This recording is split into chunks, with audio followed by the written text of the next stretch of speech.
For 100 years, the British pound was the only money that mattered on planet Earth. It was as good as gold. People in the jungles of Africa and the ports of Shanghai accepted it without question. Then, slowly, people stopped trusting it. By the time the British realized what was happening, it was too late. The United States dollar is following the exact same chart. I'm Tom, and this is The Wealth Collapse. Subscribe now to stay ahead of the curve, because when the history books are written, you'll want to be one of the few who saw it coming. Imagine walking into a bank in London in the year 1900. You're standing in the center of the financial universe. The British Empire covers 25% of the land surface of the globe. The Royal Navy controls every major shipping lane, and the pound sterling is the unshakable bedrock of global commerce. If you told that banker that within just a few decades his currency would be humiliated and his empire bankrupt, he would have laughed in your face. He would have told you that the sun never sets on the British Empire. He would have told you that the Bank of England is as solid as the ground beneath your feet. But history has a cruel sense of humor.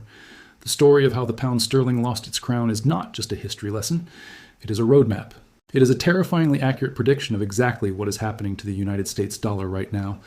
And the scariest part is that the American public is just as oblivious today as the British public was back then. To understand where we are going, we have to understand the drug that kills empires. That drug is called reserve currency status. It is the greatest economic privilege a country can have. When your currency is the global standard, you can do something no other country can do. You can borrow money in your own currency. If France wanted to buy oil in 1900, they had to buy pounds first. If Germany wanted to trade with Argentina, they settled the deal in pounds. This meant that the whole world constantly needed to buy British money. This demand gave Britain a blank check. They could run massive deficits. They could fight expensive wars. They could import more than they exported. And it did not matter. The world kept buying their debt because the pound was the safest asset on Earth. It feels like magic. It feels like you have discovered an infinite money glitch. But it is a trap. The trap sprung on Britain in 1914. World War I began, and the costs were unimaginable. Britain had to import food, ammunition, and raw materials to fight the war. They paid for it by printing more pounds and shipping their gold reserves to the United States. By the end of the war, Britain had transformed from the world's biggest creditor into a massive debtor. They owed billions to the United States. But here is the key point. The collapse did not happen overnight. It was a slow, agonizing bleed. Throughout the 1920s, Britain tried to pretend that nothing had changed. They tried to keep the pound pegged to gold at the old pre-war price. They wanted to project strength. They wanted to tell the world that the British Empire was still the boss. But the math did not work. To keep the pound strong, they had to crush their own economy with high interest rates. They caused a depression in their own industrial heartlands just to protect the reputation of their currency. Does that sound familiar? Think about the United States today. The Federal Reserve is keeping interest rates high, trying to fight inflation, trying to prove to the world that the dollar is sound. Meanwhile, the interest payments on the U.S. national debt have exploded. We are sacrificing the real economy to save the currency. It is the exact same playbook. In 1931, the reality finally hit Britain. The markets realized that the emperor had no clothes. Investors started selling pounds in a panic. The Bank of England ran out of gold. Britain was forced to abandon the gold standard and devalue the currency. Overnight, the savings of the British middle class were slashed in real terms. The prestige of the empire was shattered. But even then, it wasn't over.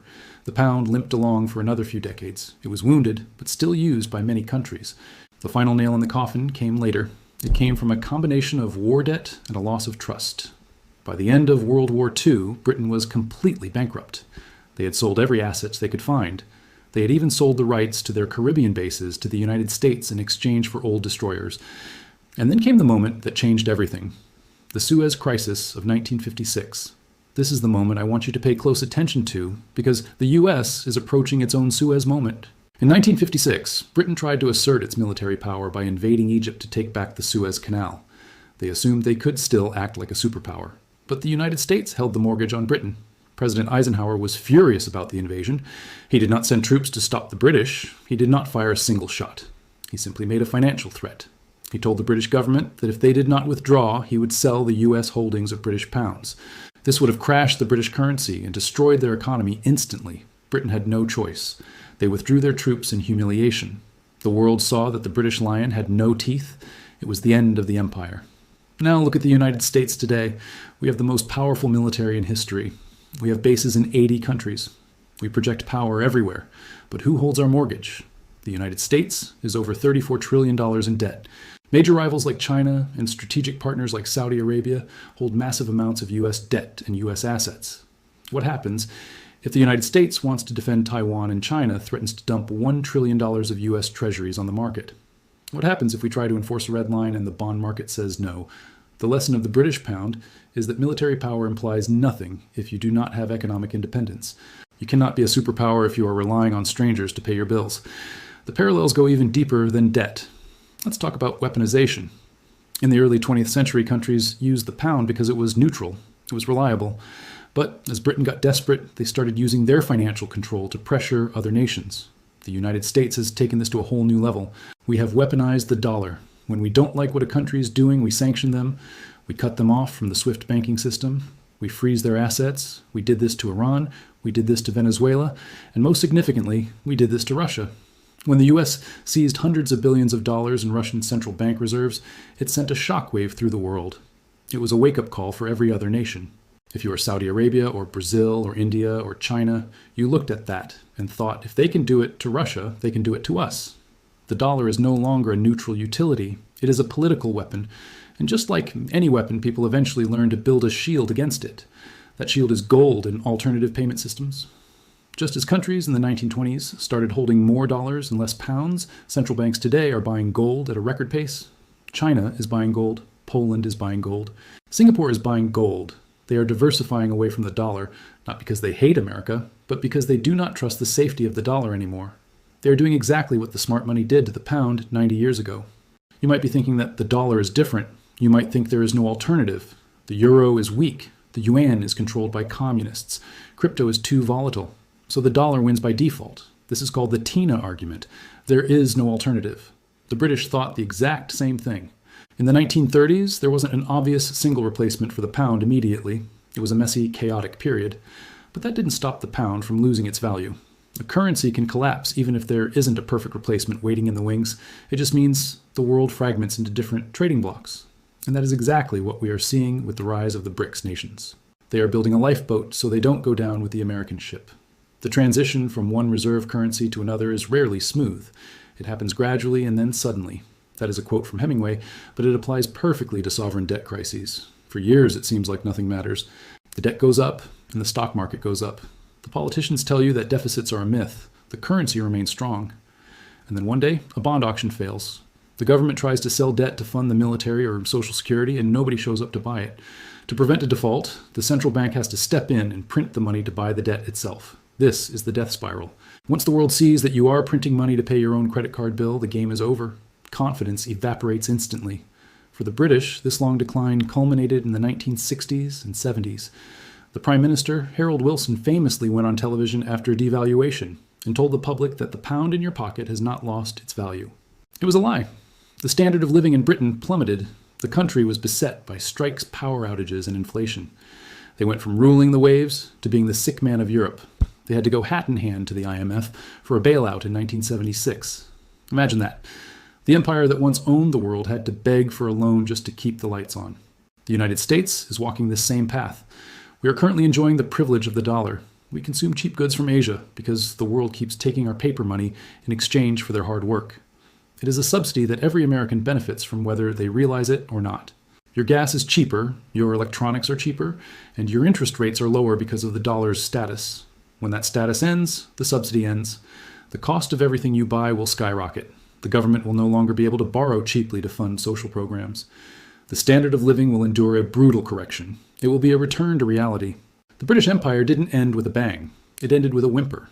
It ended with a slow realization that they could no longer afford their own ego. The United States is currently in the denial phase. We are fighting culture wars and arguing about trivialities while the foundation of our wealth is rotting away. We look at the stock market hitting all-time highs and think the economy is booming. But the stock market in Venezuela hit all-time highs while their currency collapsed too. A rising stock market in nominal terms can simply be a reflection of a devaluing currency. If the dollar is worth less, it takes more dollars to buy the same share of Apple or Amazon. We are mistaking inflation for growth. So what happens next? If history is our guide, we will see more desperate attempts to maintain control. We will see more sanctions. We will see more wars funded by debt. We will see the Federal Reserve try to pivot and print money to save the government, leading to a resurgence of inflation that makes the last few years look mild. The rest of the world is already moving on. They are making trade deals in local currencies.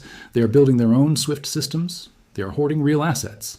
They are preparing for a world where the dollar is just one currency among many, not the king. For the average citizen in Britain in 1950, life got harder, but it went on. The world didn't end, but the wealth ended. The easy life ended. The power ended. That is the future facing the United States. It is not an apocalypse. It is a demotion, a very painful, permanent demotion. The question you need to ask yourself is not if this will happen, but when. The timeline is compressing. Things move faster in the digital age than they did in the age of steamships and telegraphs. The run on the dollar when it comes will happen at the speed of light. You cannot stop the tide of history. But you can learn to swim. You can stop keeping all your wealth in the very currency that is being debased.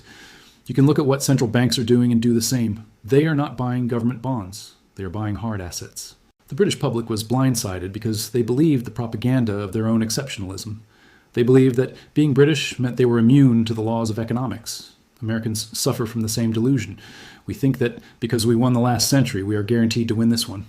But the universe does not owe us anything. The dollar is dying the same death as the pound. The symptoms are identical. The debt is identical. The geopolitical overreach is identical, and the outcome will be identical.